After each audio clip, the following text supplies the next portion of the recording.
Ya, ini saya nyambung kepada peribahasa Jepang itu. Jadi ibarat kata jerami ya yang mau coba diraih-raih sama Joko Widodo yang mau tenggelam ini, Presiden Prabowo ini jerami emas. Ya kan, jerami emas karena keadaan sudah berbalik 180 derajat. Nah, jadi sebenarnya pertemuan Pak Joko Widodo di Rumah Kartanegara di tanggal 4 Oktober 2025 itu bukan pertemuan pertemanan, tapi itu adalah sebuah manuver penyelamatan.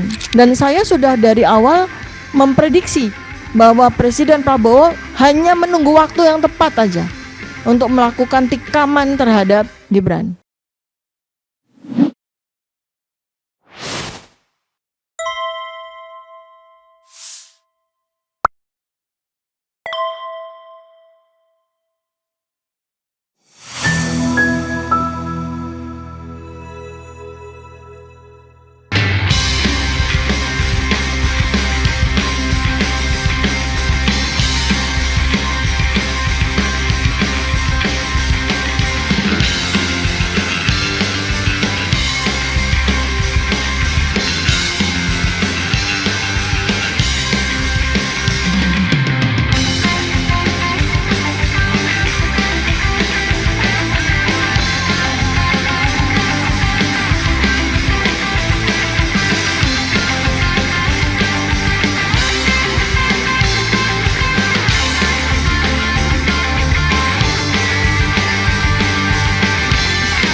Itu. Oke, saya ingin memancing dengan satu tesis ya yang sering disampaikan juga. Apakah benar? Bukan benar ya, masuk akal tidak? Ada yang mengatakan misalnya Jokowi ini sebenarnya panik, limbung dia, mau tumbang, terutama ketika KPU akhirnya mengeluarkan ijazah dia yang digunakan untuk pendaftaran, karena KPU pun kepepet.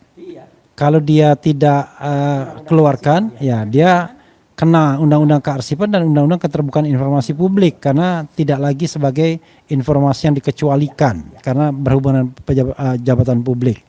Karena itulah dia menemui Prabowo untuk menagih komitmen Prabowo atau barangkali sekarang udah merengek komitmen Prabowo dalam melindungi dia, dan ini tidak selegowo sehebat sebelumnya di mana Prabowo yang datang. Kemudian dia yang mendatangi. Lalu sebagai langkah paniknya adalah mendesak-desak agar RRT segera ditangkap, ditahan dan lain sebagainya. Itu kan logika yang berkembang. Silakan dokter. Ya, ini saya nyambung kepada peribahasa Jepang itu. Jadi ibarat kata jerami ya yang mau coba diraih-raih sama Joko Widodo yang mau tenggelam ini, Presiden Prabowo ini jerami emas gitu kan. Ya kan, jerami emas karena keadaan sudah berbalik 180 derajat. Bahkan ini bukan lagi cuma soal pertemanan datang, dan kemudian yang menarik ya, ini dari sisi perilaku. Presiden Prabowo sebagai presiden itu kan punya hak, privilege untuk menerima tamu, apalagi di mantan presiden di istana kan. Tapi ditemuinya di rumah, ya kan?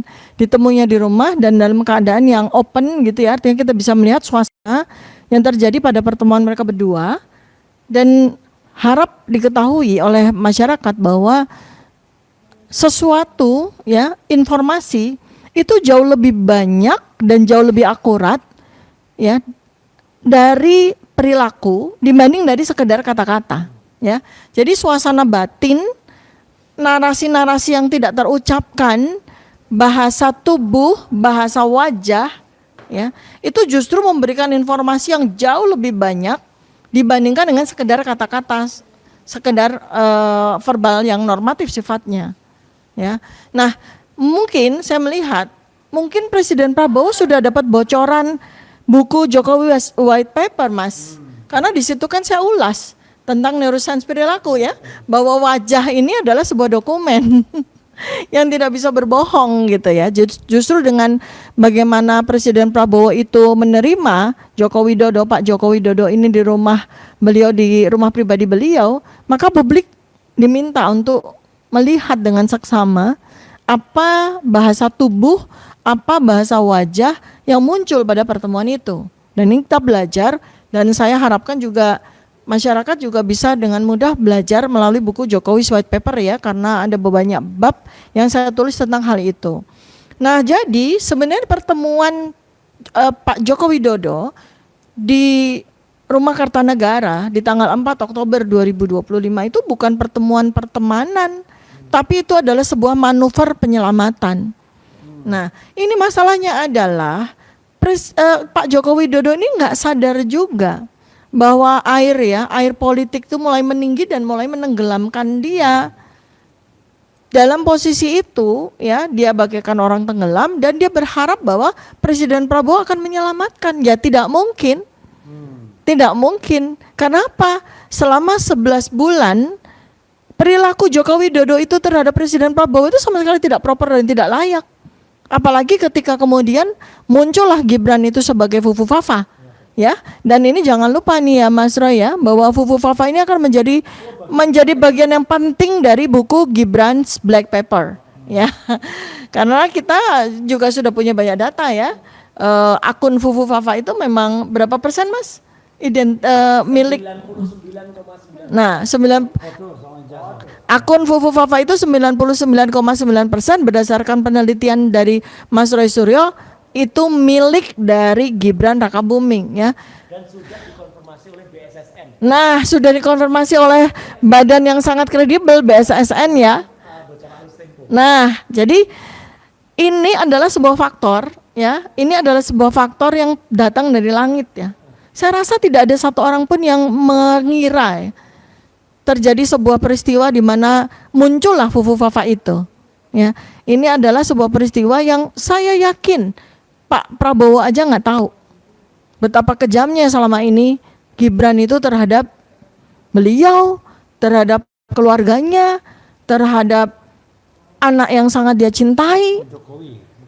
Gibran sebagai Fufu Fafa itu kan begitu kejam melakukan pembulian yang brutal terhadap Presiden Prabowo beserta keluarganya kan.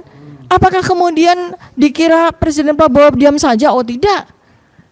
Ini persoalan yang sangat melukai harga diri dan saya sudah dari awal memprediksi bahwa Presiden Prabowo hanya menunggu waktu yang tepat aja untuk melakukan tikaman terhadap Gibran, ya. Tikaman dalam tanda kutip ya, bukan tikaman secara physically ya. Ini saya bicara dalam sebuah bahasa Amsal ya. Nah, sekarang kekuasaan Joko Widodo ini sudah menendang dalam tanda kutip. Sama ya, menikam menendang. Menekan dari belakang. Kalau menendang, Oh ya, menikam ya sudah. Menendang boleh deh. Jadi kekuasaan Joko Widodo ini seperti api kecil yang udah mulai padam. Udah nggak ada lagi energinya dan itu terjadi secara alamiah, apalagi ditambah dengan perilaku Joko Widodo yang dulu mungkin orang masih banyak percaya dengan kebohongannya ya, tapi kan semakin hari semakin terbuka, satu kebohongan terbuka sehingga mungkin hanya termul saja ya sisa dari penduduk Indonesia yang masih percaya sama Joko Widodo ya. Itu ya, jadi ini yang penting, pelajaran yang penting kita saksikan bersama, bahwa kebenaran itu akan selalu menemukan jalannya. Tidak ada angkara murka, tidak ada sebuah kejahatan itu akan berlangsung secara langgeng. Yang langgeng itu adalah kebenaran dan kebaikan, ya. Yang kita tidak pernah lihat itu dari sosok seorang Joko Widodo. Dan saya kasih underline yang tebal, ya, bahwa sebetulnya Gibran ini hanyalah tameng dari Joko Widodo. Gibran ini tidak ada value-nya untuk dijadikan sebagai putra mahkota dan sebagainya, karena memang secara fakta dia tidak disiapkan untuk itu. Kalau memang Joko Widodo itu mempersiapkan Gibran dengan baik, maka nomor satu yang akan dikejar sekolahnya. Ya, orang yang punya uang gampang kok menyekolahkan anaknya di sekolah-sekolah yang bagus kok. Mulai dari SD, SMP, SMA, kuliah bisa kok. Tidak punya kognitif yang cukup pun bisa kok dipaksakan, asalkan sekolah-sekolah yang dipilihkan untuk Gibran itu sekolah-sekolah yang baik. Tapi kalau kita lihat riwayat pendidikannya yang sudah kita mulai kuliti ya Mas, secara ilmiah loh ini ya, bukan secara ngawur ya, secara dengan metodologi ilmiah kita bisa lihat betapa amburadulnya riwayat pendidikan Gibran ini. Artinya apa? Artinya memang Gibran tidak disiapkan dengan baik oleh Pak Jokowi untuk kemudian menjadi suksesornya dia. Jadi ini by accident aja. Karena ya Pameng yang menurut Joko Widodo efektif untuk menjadi perlindungan dia anaknya sendiri gitu loh. Itu ya. Itu pendapat saya. Iya, tadi saya lupa saya sebenarnya faktor Jokowi menemui Prabowo. Tadi saya katakan faktor ijazah KPU ya. Bisa jadi karena sudah cetol welo-welo kan. Tapi ada faktor eskalasi yang meningkat tentang ijazah Gibran. Karena ini hal yang lebih faktual dan punya imbas langsung terhadap kemungkinan impeachment atau pemberhentian. Mas Roy, tambahkan. Ya. Jadi sebenarnya makin menarik ya. Sementara itu nanti akan menunggu untuk kita tulis secara detail dalam buku Gibran Black Paper. Temuan-temuan terus muncul ya. Terakhir adalah bagaimana kemudian seorang profesor dari Nanyang Technology University ya NTS di Singapura ya itu kemudian menyampaikan bahwa pendidikan di Singapura itu memang berbeda ya NTS ya NTKTS itu kan ya enggak tahu kok tanya saya itu. Nah itu profesor itu mengatakan bahwa yang ada di pendidikan Singapura itu memang beda karena mereka menggunakan kurikulum Cambridge ya, bukan kurikulum US seperti yang ada di Indonesia. Kemudian kan SMP dan SMA-nya mereka menjadi satu. Dan yang namanya secondary school itu adalah SMP plus 1 tahun. Yaitu setara dengan SMA. Ya, artinya apa? Artinya 4 tahun itu SMP-nya 3 tahun setahun dan itu kemudian munculnya di situ adalah hasil akhirnya adalah O level, ordinary level. Tidak bisa langsung masuk perguruan tinggi ya karena kalau mau masuk mereka harus naik lagi menjadi A level atau A level ya gitu. Artinya beda gitu loh. Nah, apa yang dilakukan oleh Gibran itu berusaha mensiasati, ini mengakali ya karena dia sebenarnya masuk Orchard Park Secondary School itu ya SMP, kemudian plus tahun, kemudian dia berusaha mencari ya yang mau diakukan sebagai SMA-nya adalah ketika dia mengikuti yang namanya Insurge UTS. Betul bahwa namanya UTS itu pernah memiliki Insurge ya gitu dan sekarang malah diakuisisi menjadi college ya UTS College. Tapi dulu kan pernah juga UTS itu hanya Insurge itu hanya berupa pelajaran bahasa Inggris ya, pendidikan bahasa. Dan ada satu saksi mata yang benar-benar sahih ya dan berkuat adalah seorang yang namanya Pak Iksan Katenda ya. Dan beliau itu yang mengantarkan Gibran pada saat Jokowi berkunjung ke Australia pada tanggal 16 sampai 18 Maret ya 2018 ketika bertemu dengan Perdana Menteri Australia Malcolm Turnbull ya. Dan ketika Jokowi melakukan perundingan ya dengan Australia waktu itu ada Tom Lembong juga yang mendampingi, ada tentu ada Bu Menlu ya, Bu Retno Marsudi, ada juga beberapa menteri-menteri yang lain. Nah, Gibran ini plesir loh ini ya. Plesir pakai nebeng ayahnya. Jadi kalau dulu adiknya tuh nebeng pesawatnya Yang G yang ketika ke ya pemiliknya Shopee itu ke Amerika, ini Jokowi nebeng bapaknya yang lagi tugas, dia nebeng plesiran Gibran yang nebeng. Ya, gitu kan. Dan kenapa nebeng? Karena sama Selvi Ananda.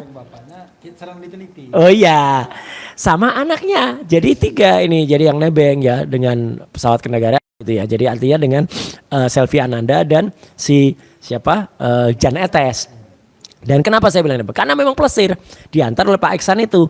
Dan lucunya Mas, kalau sebagai orang yang katanya pernah sekolah di Australia, apalagi pernah ke Sydney, ke UTS, kan harusnya nggak perlu lagi datang ke tempat wisata yang wisata sangat umum lah. Misalnya gedung Opera House di Sydney, kemudian Bondi Beach ya, kemudian ada lagi Lim Harket. Itu ngapain juga ke situ, Harbour.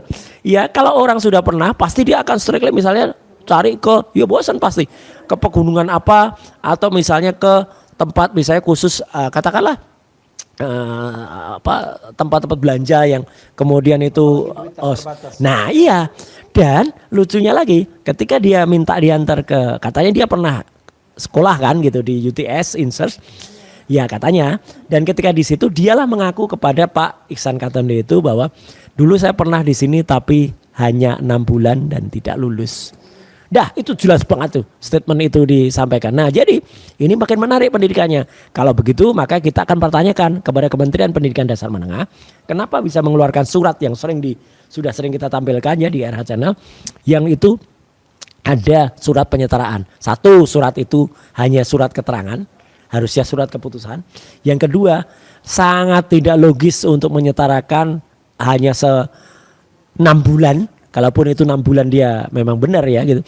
6 bulan di UTS Insert itu disetarakan dengan SMK yang lama, kemudian SMK itu ada atau disetarakan dengan kelas 12 ya. Jadi ini makin banyak terbuka nanti pendidikannya, dan nanti kalau dia memang benar tidak memiliki SMA, Mas.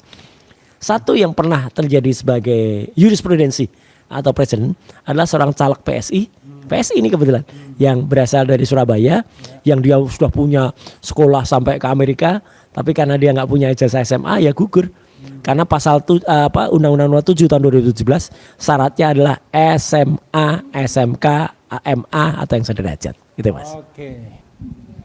Ya, jadi ini sebagai rangkaian dari kita sudah berencana ya Mas Roy ya untuk bedah buku di 100 kota. Jadi Medan insya Allah akan menjadi kota yang kesekian. Ini saya belum ngitung ya statistiknya. Jadi Medan menjadi kota yang kesekian setelah kemarin kita roadshow dari Solo kemudian ke Malang ya, kemudian ini Medan.